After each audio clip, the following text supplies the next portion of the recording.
I-League Chinese Division 13. Here we have the playoff lower bracket match between FTD.B and CDEC Youth, with CDEC leading the best of 3 1-0. So right now they are looking strong to charge right on through that lower bracket and take on the winner of Wings versus eHome. But of course, FTD.B still have some tricks up their sleeves. So we're already into the draft. Going to hop right into it. Thanks once again for tuning in. I'm myself, Blaze, and I'm joined by Hades. How's it going, man? Dude, it's awesome. I mean, you saw game one, FTD.B thrown kind of back, taken by surprise by CDEC.Y with the bad rather surprise pick. So I guess they're going to learn the lesson and probably not trying to ban out, not concentrate all these bans on the mid heroes, and hopefully maybe ban something at like safe lane carries or supports instead. I mean, back in game one, we saw a lot of priority bans like the Dazzle, Winter Wyvern. May see a different case this game as FTD.B they ban out the Darkseer and Shadow Fiend. CDEC Youth, they will ban out the Alchemist and the Doom. So, alright, at least we're not going to be in for those tier 1 farming heroes. Might see something with a bit more action this game. Definitely, and it's very interesting the diversity between the bans in game 1 versus game 2. The support pool is wide open, is I think the key thing here. In the first game, it was very highly prioritized by CDEC Youth to grab up the supports they could when they were on the dire side with first pick. But in this case, they realized with only the 2 bans and no first pick, there's no way they could stop FTD.B from getting all the support heroes that they'd want. They're always going to get one really good support, so they go ahead and just ban out the cores, the top tier Alchemist Doom that you're often stuck going up against. And it really the heroes themselves aren't that insanely powerful. It's the fact that it changes your playstyle and it forces you to play differently that makes it difficult to go up against those 2 in particular. So that, along with the Darkseer, Shadow Fiend bans, all making a lot of sense. It looks like FTD.B don't want to have to worry about team fight coming up from CDEC Youth. They've already got the Tusk Dazzle, making it hard to finish off a single target, and obviously having the ability to initiate at longer range. But I feel like if they were up against heroes like Gyrocopter on top of that, then yeah, it would be very difficult to keep the Tombstone alive, for one, and just overall to fight into spells like Call Down. So, smart ban there. But where do you think they're going to be going with the rest of the draft here? I mean, Undying Slardar, obviously we're going to be seeing one of those heroes in the offlane, most likely the Slardar, while the Undying does a bit of a dual lane action, either bottom or in mid. But what do they want out of the rest of their draft now? Heroes who can actually synergize well with the Undying and Slaughter, so probably like single focus, not so much in the AoE.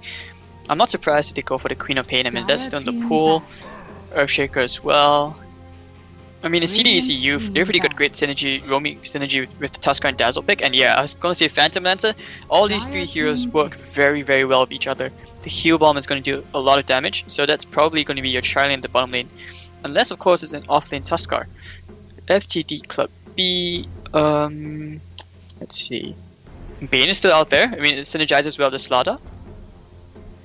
Yeah, I think that actually would be a really strong pickup here. Getting some disable as well, getting some good control, and just in general having a response that can allow you to start putting more pressure out in the lane. So it'd be pretty strong, I think. Good against the Tusk.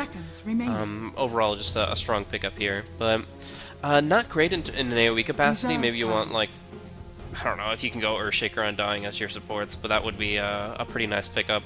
Overall, though, I think that CDEC Youth they've already taken 3 great picks this game. I mean, Tusk, Dazzle, Phantom Lancer. You've got 2 ways to synergize the Shadow Wave, either through Snowball or through Doppelganger. Like you said, FTD.B probably want to prioritize single target damage output, but Dazzle with the Shallow Grave is a great answer to that as well. So overall, with the fact that PL's so elusive, Dazzle keeps heroes alive, it feels like CDEC Youth have a lot going for them already, but they do go for the Queen of Pain, as you mentioned, so now we've got a pretty clear idea of how those lanes are going to be playing out. I mean, there is a possibility that you just go for some of the most off-the-wall configurations. I've seen Queen of Pain Undying work really well as an off-lane duo, and then the Slaughter could be run as a safe lane Blink Dagger farmer, but more likely you're just going to be seeing that go to the mid again, as we've seen multiple times over. And keep Rand on his Slaughter. So right now, I guess for a bit of control, I mean, CDEC Youth got a great try in middle lane. I'm not too sure just yet. Heroes which might come out. I mean, I'm still banking on the Invoker. I'm still wanting to come out. You could try something like a Bristleback mid as well. That can actually be a bit of use. But FTD.B, now they're lacking like that range support who can sort of help out a bit with a nuke. So that could be either Lion, Skyra, CDEC.Y if they decide to go for the Beastmaster. So BKB is not really an option because it's not going to help much, but it's always great. So CDEC.Y can actually take advantage of that extra vision could be provided by the Hawk. It's always great with the Necro books, so that's a bit of push right there. Fourth pick from FTD.B. I mean, what do you think it's going to be, Blaze? I mean, Night Stalker is going to be the answer, so not even getting a chance to really answer that one, but we are going to be seeing the Night Stalker come into play here. It's still possible they could run the Slaughter safe lane and try to up their tempo, so I'm not going to count out the idea of Night Stalker off lane, but like I said, James loves Night Stalker. They run it support when they can, so while it was a first ban by CDEC Youth in Game 1, it is actually making it to the fourth pick here. And, you know, he could do okay. He's obviously not going to be able to deal with the boars that the Beastmaster is spamming out, so during the daytime it's going to be difficult for the Night Stalker to get involved in the lane, but at least he doesn't really care about their harassment because of his natural HP regen. So overall, you've got a lot of tanky heroes, a lot of good tower divers, and CDEC Youth, I feel like all they have to do is just pick up a hero that can kind of hold under tower for their mid. If they can just get somebody that can hold position against any tower dive and survive as long as possible, then you're going to be in a pretty good spot. I mean, they've already got a great draft across the board, so anything that will just avoid feeding, and I mean, like, the tankiest hero I can think of is like a Warlock. When you put Shadow Ward on yourself as a Warlock, you're just so durable, and I mean, any hero that follows that vein of thought, just surviving instead of going for big plays, will be great, but they still could go for something like a Templar Assassin, and while she has her moments of flimsiness, overall, still a great pick. There we go. I mean, CDC, if they foresee that the Queen of Pain is more of the safe lane Queen of Pain, so that's why they ban out the Viper. So FTD.B, they respond by taking out the Bane, which is another support which probably would be very good for setup, but I think it's a wasted ban because CDC are just lacking for like a mid lane, and you pause 2 right now. Yeah. There are some teams that run mid Tusk, but it's much more uncommon. Yeah, it's very unlikely. So yeah, Luna's still I mean, out there. the Viper ban indicates to me a TA. I mean, there's really no way of. I think they just want to make sure. I think they just want to tap into the reserve time and think about it as long as possible. But TA, it seems like it flows with their draft pretty well. It's decent surviving as a Night Stalker, and yeah, I feel like there's no reason not to pick it. But little do I know, they go for the Inflame Invoker. They're looking to put on a show here. Kind of feels that if they did pick the TA, it will be running into a trap because FTD.B, I'm pretty sure they want to pick it up, and there we go. Alright. Okay. Should be pretty interesting here. If TA and Undying lane and mid against Inflame's Invoker and suppress him through Decay, can he really actually get a well-timed Midas, or... I feel like there's a lot of weakness in this Invoker pick. He's going to have a really weak early game. He's going to have Dazzle behind him a lot this game. A Cold Snap Snowball's great, so if Demons can collaborate with Inflame, as they have done in days past, and find kill opportunities and build momentum, great. But if the FTD just gets involved with Doggy Night Stalker or James on the Undying and just starts walloping him, silencing him, or just reducing his health pool to really inconsequential levels, then I feel like that's the perfect hero for them to dive. I mean, obviously, he might be able to Deafening Blast or Tornado or something to pull them off the tower, but as it stands right now, you can't just go for the classic Alacrity Exort Wex opener from the Invoker. He has to play very defensive. If anything, I feel that a Quas Wex would actually be really good this game. Not so much of the Quas Exort, it's really rough. But, I mean, who's to say? The Quas Wex would be really good just because, you know, these heroes deprive them of the mana and PL, that's where he will excel, and he synergizes pretty well. Yeah, I mean, I agree with you, like, he's really vulnerable till like he gets a couple more levels and like maybe to level 5, until he gets a Ghost Walk or something. Otherwise, he should be fine. If any hero should be babysitting him, it might be the Tuskar, so they can think about, you know, turning around for these fights. Dazzle should be the one at the bottom lane with the PL, because that's where they have the most kill potential between these two heroes alone. Yeah. I do think that Wex would probably be limiting his potential to be killed off most significantly, but I have to argue that Exort might be preferable just for the synergy between him and the Beastmaster. Roar Sunstrike has been one of the classic spell combos since like very, very early in Dota 2 and even for a while in Dota 1. It's very old, but it's probably the most common. combo of spells that you used to see between heroes like this, and especially the fact that they both get through BKB now is really strong in terms of just making sure that well, whoever Beastmaster targets has a very sad day, and you pretty much find yourself a kill every 80 seconds. That's true, and it's really a lot of nuke as long as they get the row on the right targets. But I'm kind of concerned with who they have to take down the Tombstone. It's going to be Demons babysitting the Invoker mid. James, level 150k, so he wants to really pressure Inflame, but Inflame shouldn't have much trouble this lane. Oh, I like James' movement though with that decay. Like the kind of just walking up to get an auto attack onto Inflame. Normally you wouldn't go for that kind of move, but all he wants to do is bait the Tusk closer to Inflame and force them to essentially always get the double decay. Look at this Undying! He has 1,000 max HP now with 5 stacks of decay, and he can just go right on whoever he wants. They really can't fight him at this point. He doesn't have any good items, but I mean, just walks right up and scares them off, really suppressing things early on here in mid. Yeah, but this is only temporary. I think it should last maybe at most another minute more. And James will want to be doing something else. The advantage is already here for the TA. Won't be long before he starts like stacking Ancients or something. Bottom lane, I mean, Rand actually almost died. He's already been forced to pop the Salve because IC has been so good at zoning him out. Because he does trading as many hits as they can, and that's before he even hits level 2. And by the time both these heroes hit level 2, they actually can kill Rand if they want, with the doppelganger heal bomb. Oh, but IC doesn't have the mana. So it's just going to be a little bit of suppression, but the Mango and the Tango will be doing enough for Slaughter to stay afloat here in the lane. Interesting to note that actually Invoker's Quaz aspect, when he goes ahead and just puts 3 Quas Orbs up, is actually really strong against Decay. I usually talk about like Witch Doctor being a good response because Voodoo Restoration. While you're decayed up, it's a really effective heal, very cost efficient in terms of mana for health you're going to get.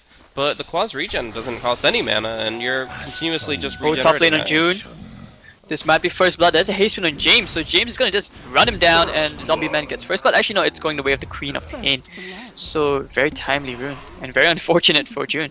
Yeah, just not something that you can really prepare for, just moving around with boars. That's just no response there. And actually, they're going to go in, haste rune expiring, but still just right back to the mid lane to start doing the exact same thing to the Invoker. Inflame, they don't want him to get much in terms of CS. Right now, he's only 7 and 4 against the TA's 11. And as TA approaches 5, 6, and 7, she's just going to be that much stronger going against the Arsenal Magus. Oh, this is really big at the bottom lane. I mean, the Tusk used his shards to block out Ran, and all his consumables have been taken out. So right now he's at level 2, he has to walk all the way back to base and walk back to the lane. It's just a long time where he doesn't get any EXP. So this is where June can sort of overtake him in the off lane. Yeah, potentially, but I mean, right now June is doing so poorly himself. He did get one Radiant pull off here to get the Hellbears involved. Hitagi actually missed a last hit, and June does claim one. So not only is a melee creep going 0% experience to the Dire, but he does get the last hit through the axes on that Hellbear Smasher and gets, of course, 1/3 of the experience. So all in all, both offlaners having a hard time, but Beastmaster currently pulling ahead ever so slightly. And now that Undying James has finally left the lane, so the Invoker can sort of catch up. Both the save lanes are doing very, very well. Ame is 22 and 11, actually the same amount of last hits as the Queen of Pain. Both of them neck and neck. And who's going to win the race here? I don't want to be the Slaughter because, yeah, they can actually get a kill at the Dazzles here, but pity's not. Yep, like I mentioned, James back to stacking Ancients. And Inflame can't really contest the top rune. The TA with Refraction as well as a movement speed advantage. Well, she would if she had boots, but still just able to kind of control that position. So Inflame going for this Tri-Orb build, and now maxing Loss, or at least getting the second point in it. This is for survivability purposes. This is all just to withstand the Undying. He wants to get some more CS in the lane, and while usually attack damage is the best way to do that, in this case is actually the HP regen that helps him the most. Ran down bottom. One more lance would put him into near fatal range, but they just can't close on him effectively enough. So nice movement through the trees, keeps him healthy, and he'll get a lot of experience here under tower if Demons doesn't pick him off. Yep, and meanwhile Dazzle, he used the Invis when he actually blocked off the Ancients. Night Stalker suspected that, and actually he tries to find the ward, but he's not going to find it at all. Bottom lane, they almost killed the Slaughter, bringing him to half HP. Night Stalker's looking for the counter kill, or at least just for a bit of defensive movement here, but he's not going to find it. And actually just a bit more insight into the Invoker. This should be a kill here. Yeah, the heal bomb, the snowball to finish it. Tagi can't do anything for him. Oh, that was just really, really good. Heal bomb does so much damage to the doppelganger. So they set it up nicely, and yeah, Slaughter again having some trouble. The tower taking a lot of damage throughout this whole process, and yeah, as you mentioned, the Sentry Ward's not going to be favoring them as they do lose out the ability to stack their Ancients for the time being. So that's actually 2 heroes on the Dire side who have no last hits at all. Slaughter has not had a single last hit or deny till 5 minutes in. Maybe he gets his first last hit? He's going the for hope it. is real. Yeah. Oh, he gets it. There we go. Count it. Yeah. So, yeah, I mean, rune control is going to be really important here, but Hitagi really not doing as much as you might want for the most recent night. He's halfway done with it. Just picks up a bounty rune, no DD or haste. So, yeah, his kill potential is pretty lacking, and you're going to see him probably just sit on that 1 assist for quite some time. I mean, Demons is a little bit caught out, but he's quick enough that Void would not be setting up a Sprint Crush, and that means that he's going to be fine. It's going to be CDEC.Y that just keep the kill score 1-1. Traps Hitagi. Oh, and they got the cold snap coming in too. This should be a kill. As fast as the Hunter of the Night may run, it is just not effective enough when the 3-man rotation comes through. It's going to be Dazzle to pick up the last hit, as he actually had Alacrity, so a little bit of a nice damage boost there. So cross-waxing Invoker it looks like, and actually, I mean, like I said earlier on before the bottom fight, a bit of insight into why you would pick the Invoker. One of the good things is, because of the class, he's not heavily reliant on a bottle. So this is why they kind of foresaw that with the Undying pick and, you know, with whatever mid-hero was coming their way, they knew that aggression was going to come, and it's very unlikely that they get to contest the runes, which in this case you can see, yeah, Inflame hasn't even bothered to even try to leave lane. So it's a really good pick. Yep, and of course they're going to be able to kind of disrupt opportunities in terms of initiation. You try to blink in with the Slaughter, and you just get knocked up by a Tornado EMP, and all these strength heroes have a really low mana pool, so EMP is going to hurt their potential in the fights. I mean, I would actually compare EMP, if it connects, to like a Silencer ulti. Like, all these heroes just run out of mana and therefore can't cast a single damn spell, and they're not ones that are prone to going arcanes. We see the Undying maybe go for the arcane boots, but generally speaking, he's the only one that would traditionally acquire them. And now Pia gets himself a nice tower hit. Queen of Pain is still doing very well at the top lane though, making her way towards that Orchid. June can't really do anything about contesting the farm, but he is getting closer to level 6, so that's a bright side. Yeah. TA does River James, nice shots in Ogre. Nicely done with the close snap. So, good pickup there. Not really the most consequential one, just a level 3 Undying, but at the same time, that'll put Invoker really in the driver's seat here. It might even go for like an Orchid build-up. That's the most common build-up you used to see for Wex Invoker. More often now I've been seeing Hand of Midas. But in this case, he's going to go for a tank build first, going for kind of combat-oriented items, and the Orchid would work along those lines. I mean, getting a quick silence on the Queen of Pain or the Slaughter could be just a huge boon in terms of the teamfight potential. Inflame has the urn picked up, and now they're going to smoke, probably hit to the top lane and kill this Queen of Pain. And with the urn, with the cold snap, it really goes well together. So Inflame is he's actually overtaken TA in terms of net worth. Yep, it's a good tool for doing things on Burning Refraction, triggering the cold snap, and of course just allowing them to keep fighting kill after kill. So James yeah, absolutely drops the tombstone. That's going to be end up being just more free gold. Very easy for them to clean up, and it's going to be Inflame to get the last hit there. So. Oh, he didn't have the urn at the time, though. That's unfortunate. I thought he had it, but still, going to be able to push heavily on this tower and really suppress FTD, where they thought they would be kind of gaining momentum at this stage in the game. Instead, during this daytime in particular, CDEC are starting to run them over, and this is an Invoker coming online a lot more rapidly than you would normally expect. One of the good things about playing cross-wax Invoker, you don't cross-wax. You don't see a cross-exort Invoker that often nowadays. I mean, even against like meeples and stuff, when you think, oh, okay, I need that extra damage. No, it's usually the cross-wax Invoker now which is being picked up in this meta. And I don't foresee that the Queen of Pain will be roaming that much unless FTD starts to roam by the second night time around 12 minutes. So for now, they are not going to do anything. They're just going to play safe and just keep farming up. Gonna be a bait down bottom. Icy is gonna be baiting in the Cold Snap, and now they'll turn around with the Poison Touch and a lot of right-clicks Tornado. And a few more hits, all that required for Ren to go down, and that's going to be the first soul immediately given over to Icy. So Inflame fueling his Urn of Shadows and using the Dazzle very effectively there as bait. Very efficient kill. And yeah, one of the pains of playing against Inflame. Yeah, he was actually really like so preemptive about that too. Like the TP came out about like 6 seconds before the Slardar started looking for that opportunity. So Inflame was already there and ready, and yeah, that Quas Invoker, Wex Invoker utility always going to be coming into play here. He's just the perfect counter initiator. I am a bit skeptical about this extra point in the exo. I'm thinking back to the laning. Maybe he just did for the extra damage. Oh yeah, he's been alacritating a ton. Oh no. The melt, the amplified damage, the Ghost Walk isn't going to help him, but he's going to use it for the extra move and speed. So yeah, he will just run away. And even if the sprint it's not enough to catch him, and they will just give up. Yep. He not only invokes the Ghost Walk, but immediately throws on 3 Wex Balls, and then pops the Ghost Walk. All of it enhancing his movement speed to disengage there. So good on him. And now he looks to be going into... I mean, he could go for a Scythe to really complement the full disable, but that seems ambitious. He might just be going for something like a Yule's, which is still great in the fights. I mean, the second Tornado, just on a single target, and really messing with Blinks as well. Great for catching people too, because FTD.B don't exactly have the best lineup for retreating, besides just laying down a Tombstone to sprint. That's pretty much it.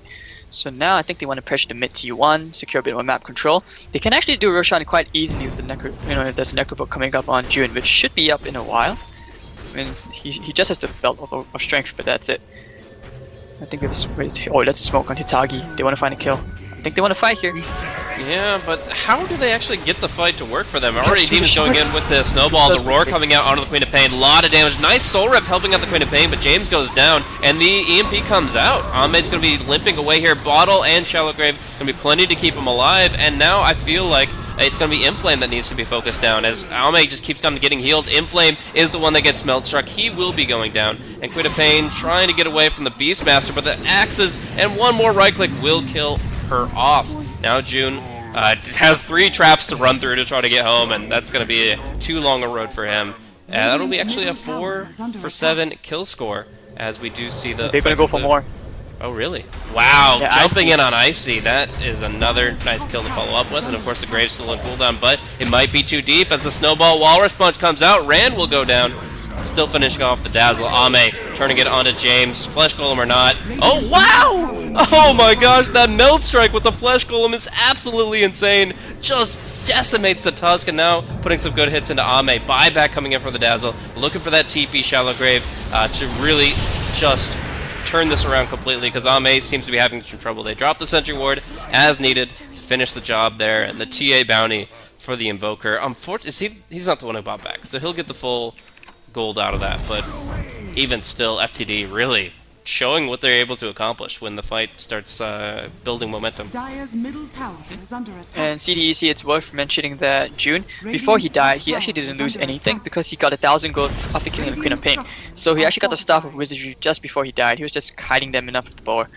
And it was a good buyback from IC as well, because even though he died, he has such low net worth that the buyback timer, the penalty, didn't really affect him. So he actually got the full gold and still gained from that fight. And after the kill on TA, he earned back just enough. Now he has probably more ward money.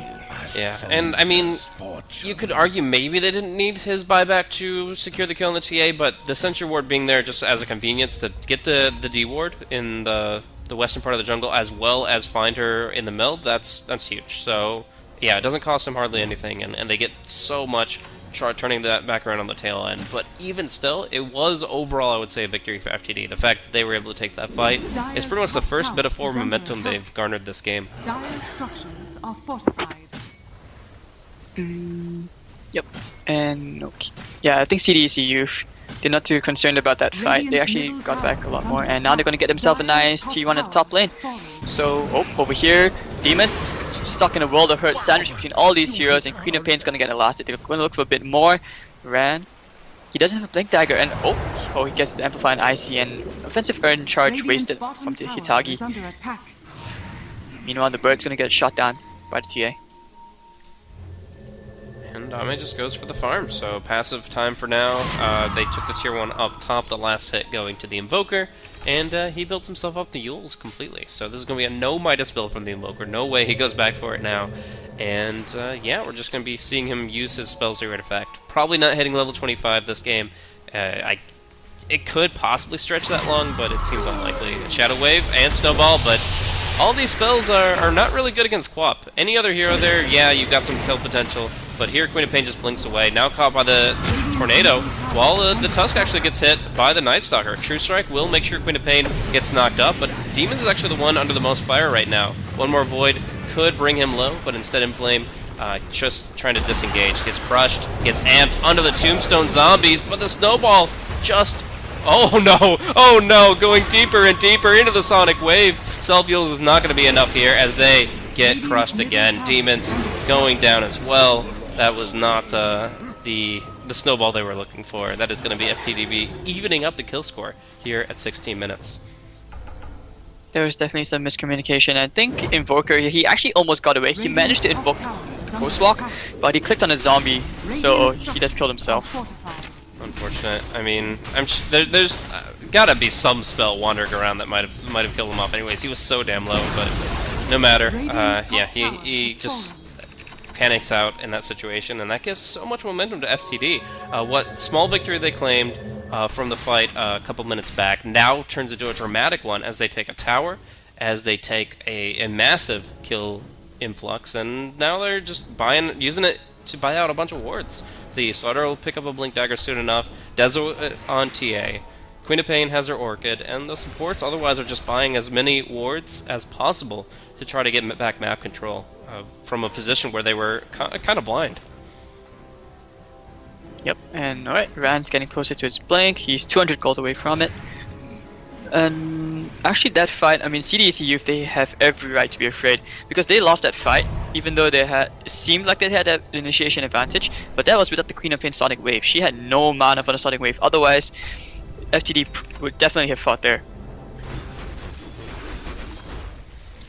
But she'll get that cooling down now. I mean, it was a pretty good one that she dropped onto the Tusk Invoker in the end, just to make sure that they went down quickly, but in the end, right now, CDEC.Y just have to kind of recoup. They have to start farming up hard on this PL, make sure that he gets relevant, because right now, Drums, BOT's PL, he's good at killing Tombstone, but otherwise he's not contributing all that much. So I think Ame wants to get one more item. Blade of Alacrity, I assume, means the Diffusal first. So, Diffusal Manta, obviously the progression that's going to put him really in an offensive position. But right now, FTD.B, I feel like they have a lot of tools to start kind of getting control over the mid game. I mean, you've got the Roshan, which should go really cleanly to the Templar Assassin. She actually already tried to do it a little bit. I looked at it earlier. It had like a third of its health missing, but in the end, with the Blink Dagger, as well as, of course, all their negative armor, they should have a lot of kill potential. Middle lane, they want to go in Inflame.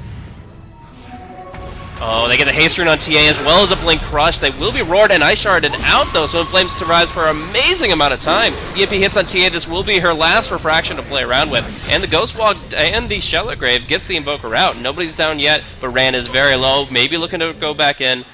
Okay, quick combo of strikes going up against the Tusk. Now on the backline, the Queen of Pain cleans up the Beastmaster, who had headed for the hills. So with that, they will take 2 kills. They will take Roshan, and they will take the offensive.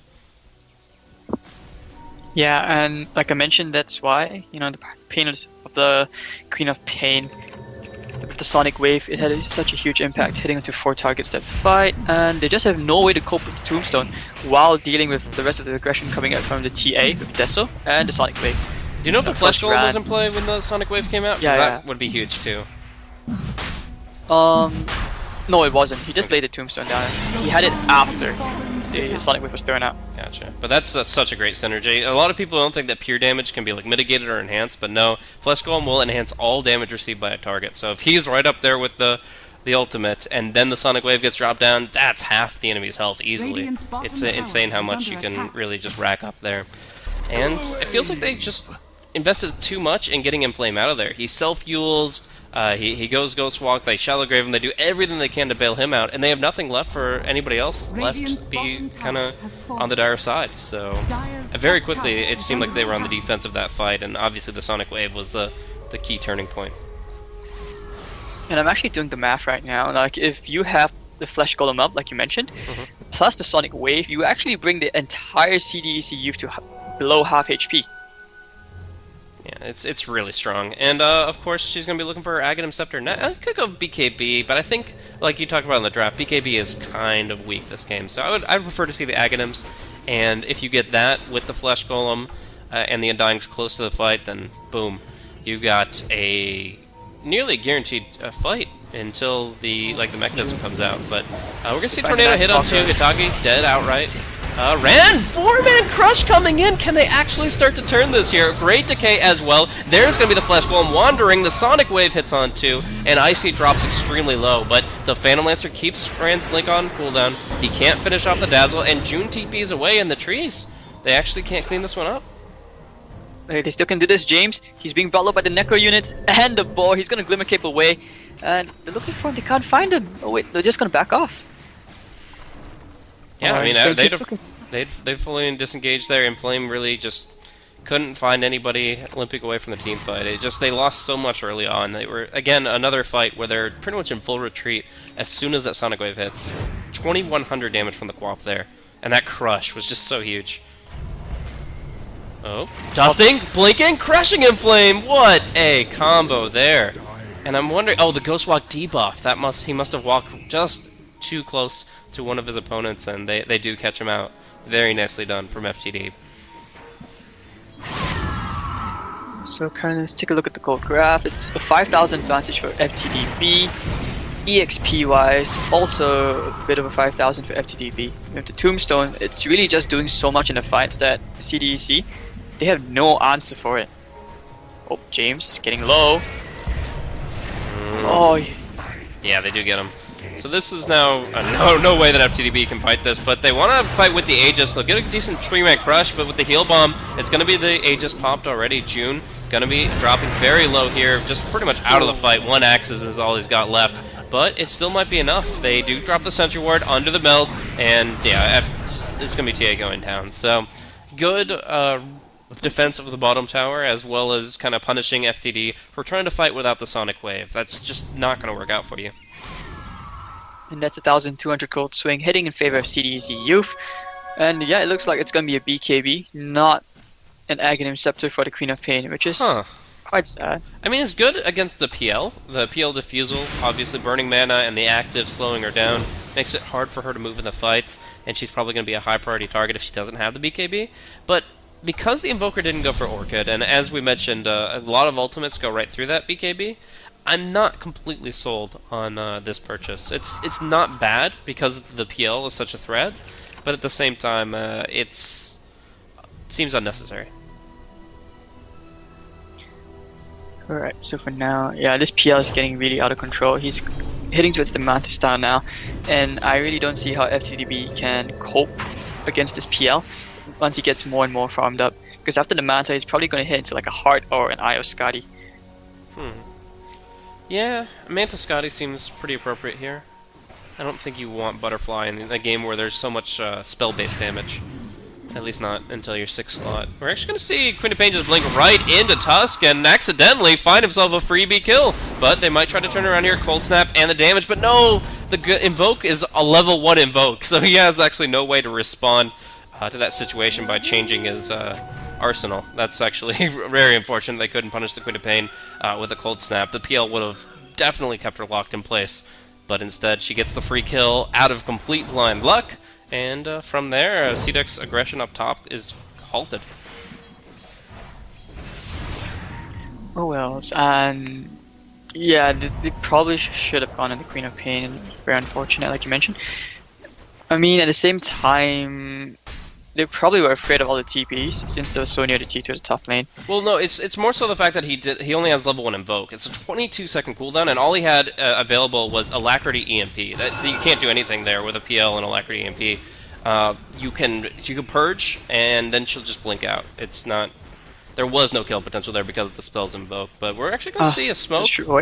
Oh, nice little goodbye. crush and flame. Oh, snowball to save him, but I'm not sure if it's going to be enough. He's still in a really difficult spot. The tornado, then the roar. That should be enough to get some distance for Inflame. But Queen of Pain is still here in the fight. Going to be able to focus down along with the TA, killing off the Beastmaster, killing off the Sigil. And the Sonic Wave on the flank is going to be bringing Demons down to 100 HP and finished off for good.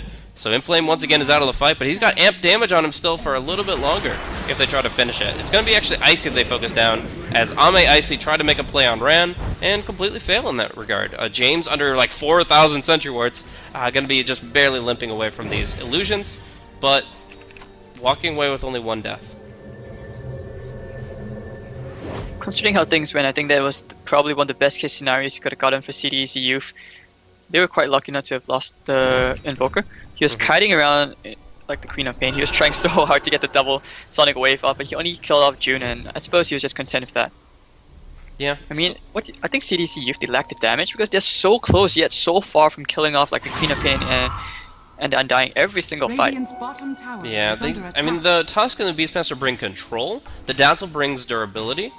But because it's a Wex Invoker and a PL who hasn't really hit his peak, they just, like you said, don't have the damage. I actually see Ran get the Blink Crush on Inflame here. And Self-Fuels would not be enough, so it's going to be another kill for the Queen of Pain. 8, 1, and 5. Man, she is living up to her name.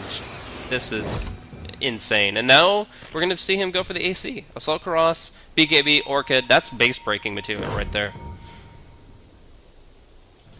Well, Radiant's I mean, middle it's tower notable. is It under should be noted that. attack. Oh wait, Shimeen with TA might get wrecked here. I think will get wrecked. No mana at all. Beastmaster gets himself a nice freebie, 530 gold, closer to the Necro books. Oh wait, he has the Necro. He should be a Blink Dagger next. Yeah, and like I was saying, I mean, PL almost has the advantage style. Yeah. And by then, I mean, he's going to be really tough to deal with. FTD, they should be noticing this. They should be worried because every time in the fights, they can't kill the PL at all. They can kill everyone else except the PL. And they're always usually very low. So with a bit more, I think he can actually win the fights the next time around. Yeah, big Roche timer coming up. Well, if this is a short spawn, FTD.B can take the Aegis and start looking at all the tier 2s and then maybe 1 tier 3 tower before that Aegis expires. But if it's a long timer, then not only can CDEC... Oh, it's a very short timer. That is a pretty much minimum spawn time. Just about. And the TA trap will see it instantly. But yeah, Beastmaster Boar will at least scout it out. But nevertheless, I feel like the fact that PL won't be able to farm his next item before they're dealing with Aegis-oriented teamfight, it just makes it much harder for CDEC.Y to bring this one back.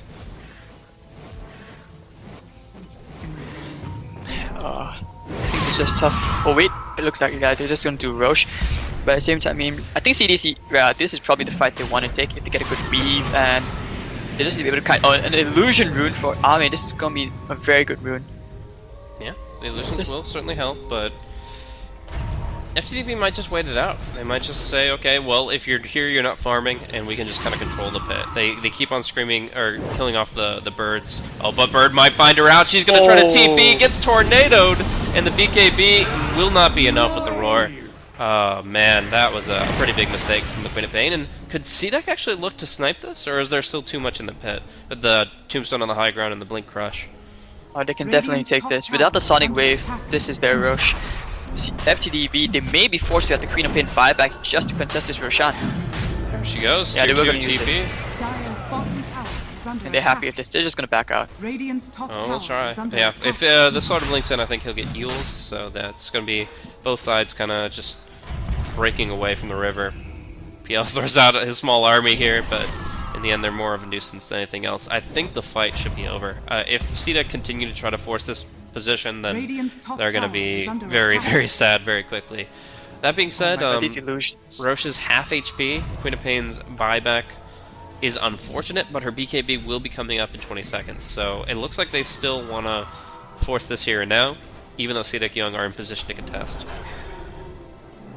Tons of mana issues everywhere. I mean, you can see the illusions really causing so much annoyance to the Night Stalker, and I think the demons, yeah, they just want to get a good Oh, pick up Tusk here. though wait, gonna get picked why? off. The Shallow Grave will help him out, but that's a free-man crush. As Slardar will do his duty, and that's gonna be a great Sonic Wave going across as well. Invoker, the target of the Queen of Pain, but he gets roared, and now Queen of Pain should be going down while TA tries to clean things up. Can't get the range, but no problem. James will kill off the Tusk, but in the meantime, Ame taking down 2 hero, or just taking out the Night Stalker is plenty.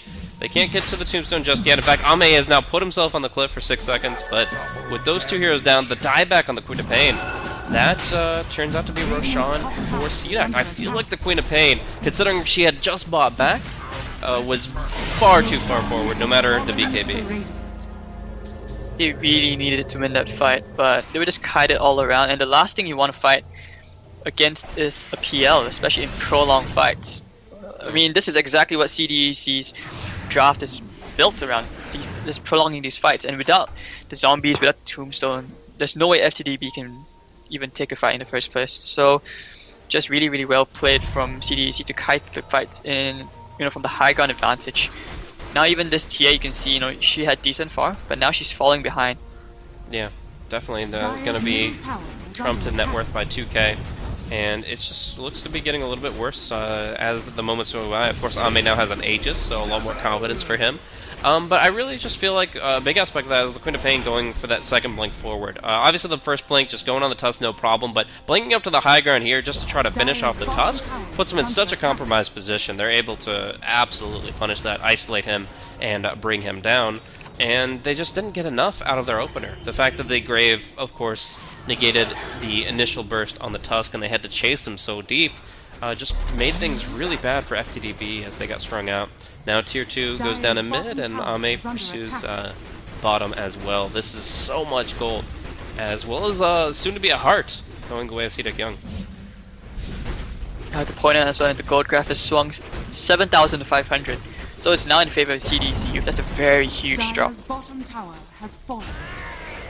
And at this point, I don't think they'll look to break high ground. They're happy with just not only evening up the net worth graph, but pulling slightly ahead and getting control over the map again. That's probably the higher priority here, just maybe to the point that they even pop Necronomicon just to de-ward or to get vision. But right now, though, we've got the Invoker picking up a very late Orchid. We've got June, Blink Dagger now going into Vlad's, and just overall items just raining down for CDEC. Yeah, it's not that they don't want to pick the high ground, they can't as well, just because of, it's so hard. Like I mentioned just now, I mean, without the Tombstone they can't fight, but with the high ground defense, with the Tombstone and the Sonic Wave, plus the Flesh Golem, and I mean, if Rand gets another like 3-man crush, there's just no way to do it. So right now I feel that FTD need to make use of whatever resources, whatever precious time they can. So they're going to go for a 4-man smoke and probably try to look for like a straggler in the back. Yeah, but it's not going to be anybody really vulnerable here. They've got all 5 up on top, ready to push onto this Tier 2 tower, and that's pretty much already dead. They do have Glyph, but you don't want to Glyph your last Tier 2 when they could go for the Tier 3. Instead, they'll go, jump on Inflame, 1-man crush is not going to cut it, and now he's being purged, he's slowed, and that is going to be the flank on the backline, but Icy gets the Grave off in time. So now the Roar coming out onto the Templar Assassin. She can't do anything despite her BKB, and Ame's just going to absolutely destroy her in just a moment's time when her BKB expires. Despite the crush from the Slaughter, she goes down, and now they bounce back Slaughter for another kill. Just a great fight from CDEC. The fact is, it was a really hard contest from FTD. They don't get the crushes they need to start that fight off, and then the Sonic Wave wasn't that great either. Oh, now Hitage caught out by the Orchid, the Urn, the Cold Snap right clicks, and down he goes to 3 for 2, and they'll walk right up to the high ground with all cores, or at least critical cores, alive. This is just really hard for FTD. I mean, their peak moment is long gone, because now that the PL is so farmed, there's just no way to kill the PL right now. And now the lower duration BKBs are also really hurting. Like, obviously the TA only lost, well, she had the 10-second. That's not really the case for her, but for the Queen of Pain, she's been using BKB every fight, and now she doesn't really have much to work with. The TA, mostly it was just the Roar and other things kind of delaying its impact, but all in all, CDEC, they seem to have the ability to sustain, and like you said, drag out the fights, and to the point that they're able to essentially they strike their first kill every fight before FTD.B do, and that's kind of the opposite of the intention between heroes like Templar, Assassin, Queen of Pain. They want to insta-give somebody, they want to take them out of the equation very early on in the engagement, but so far this Dazzle's been really on point. These Graves have been game-winning, but we're going to see the crush, Ame still has that Aegis. He just goes ahead, mantas, and says, come at me. PL, he's just crazy right now. I mean, just his illusions alone, he's pushing back James and the Night Stalker. So they can't really get close to like go for a tombstone or whatever. So now this is going to be probably another lane of racks, unless FTD.B, you know, they have to fight, they have to defend. I'm not sure how they're going to do it, but they're have flanking to defend. hard. The Aegis has popped. They really want this crush. They're going to get it onto two heroes. The Queen of Pain, BKB, blinking in, but she gets roared, and the Sonic Wave's still on cooldown for 4 seconds. Soul Rip will keep her up just long enough to blink away, but Hitagi now left for dead. And again, they get that first kill. Dazzle, though, without a grave, without a prayer, he'll be crushed down thanks to a great Sonic Wave. Tornado's not really going to be just changing the situation. Ame still, though, I love his positioning on the front line. The fact that he wards off the Templar Assassin, says, don't even think about approaching the back line. Don't even touch my supports. And as a result, they don't really get that much out of it. They pop their ultimates. They go in at the perfect time when the Aegis is gone. But Ame's so tanky, it doesn't seem to matter. They go ahead, right onto the racks. They've already taken top lane, and they're about to take mid as the illusions start to take their toll. James needs to just go back and heal right now. I'm not sure why he's great standing in front Orchid of from this Inflame, too. Just the preemptive Orchid as soon as he sees the Slaughter moving in. Yeah, I'm not sure about you, Blaze, but I think this is GG. I don't see how you come back from this at this point. They'll back it off as long as they don't feed all 5 here, and it looks like that's the opposite of the case. They'll go on Ran, and that's going to be the death of the Slardar. Hitagi as well, caught out once again. Really, I mean, it's 1-8 and 11 Night Stalker, just not much for him to do, and he seems to die pretty easy. It's going to be GG, called by FTD.B, and as you said, it is just too far gone at this point. It's going to be all 3 lanes of racks, and it is going to be the elimination of FTD.B from the Starladder I-League Chinese lower bracket playoff bracket. Alright, so I mean that was just really good. Like I pointed out, FTD.B, the optimum timing for all the heroes just wall off. And since they weren't really taking objectives, they weren't controlling the map enough, which is what you're supposed to do for Night Stalker. It just really backfired on them so strongly. And CDEC.Y, actually what looked like a bad item at first on the PL, when he got the BOTs, he made so much use out of the space. So it didn't really matter that, you know, FTD.B, they were still being able to kill the Invoker. So that's when I pointed out early on, is that when they realized they couldn't kill the PL even around the mid game, things just really weren't going well for them at all, despite, you know, it seemed like they had advantage. So that's it. I think we're done for this best of 3. We have one more to do for today, Blaze.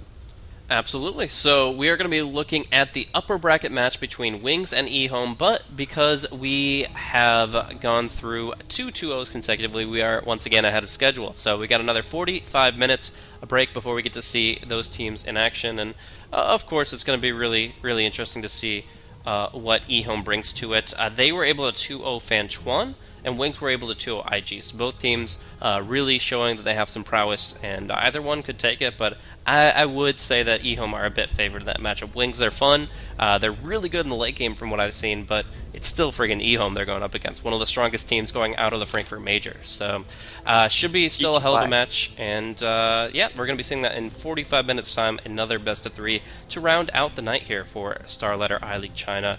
Yeah, there's only this next match and then one more day, and we're going to be seeing the conclusion of everything here. And in fact, the fact that these guys are in the upper bracket semifinal actually means that this is deciding who will be going to the LAN and who will be fighting it out through the lower bracket, because we actually are getting 3 qualifier slots out of the Chinese division. So the 2 teams that make it to what would otherwise be the winner bracket final of Starladder I-League are automatically qualifying and don't have to play the final match, and otherwise there's 1 lower bracket qualifier slot as well. So already some potential for eHome or for Wings to get themselves in really nice and easy. Alright, so see you guys later for the next best of 3. Absolutely. We're going to be seeing that 40 some odd minutes. We'll be coming right back at you guys. Once again, thanks for tuning in. I'm Blaze. Happy to be able to broadcast you guys these games on behalf of you guys, on behalf of Beyond the Summit. We're going to be going into the break. I'm over at twitter.com/blazecasting. He's over at twitter.com/HadesDota, my wonderful Singaporean co-caster for these series today and perhaps tomorrow. So it's been great. These games have been a little one-sided, but very, very fast-paced and been a lot of fun. So we'll get some more games just like that in about 40 minutes' time. See you then.